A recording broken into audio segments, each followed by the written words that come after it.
বুড়ো, তোমাকে আজ ভিক্ষে করতে যেতে হবে না। তোমার ছেলে বড় স্কুলে চাকরি পেয়েছে, তাই বৌমা বাড়িতে বিরিয়ানি বানাচ্ছে। বিরিয়ানি? হ্যাঁ। নিশ্চয় খুব সুন্দর খেতে, বলো। ও বুড়ি, ছেলে বৌমা আমাদের বিরিয়ানি দেবে? কেন দেবে না? সকাল থেকে বৌমার কত সায়া কাপড় ধুয়ে দিলাম, কত বাসন মেজে দিলাম। চলো, আমিও ছেলের জুতো টুতো গুলো পরিষ্কার করে দিয়ে একটু বিরিয়ানি খাবো।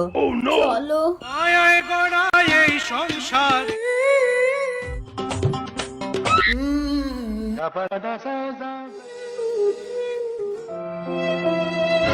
এই সুজি, আরে বাবা মা এসছে তো।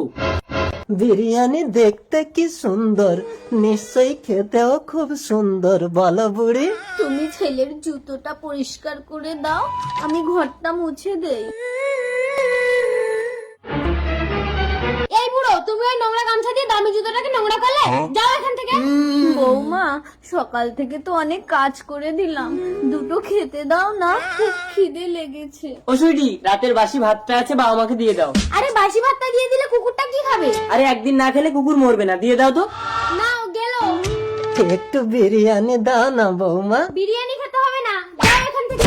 ছেলে আমার মস্ত মানুষ, মস্ত অফিসার।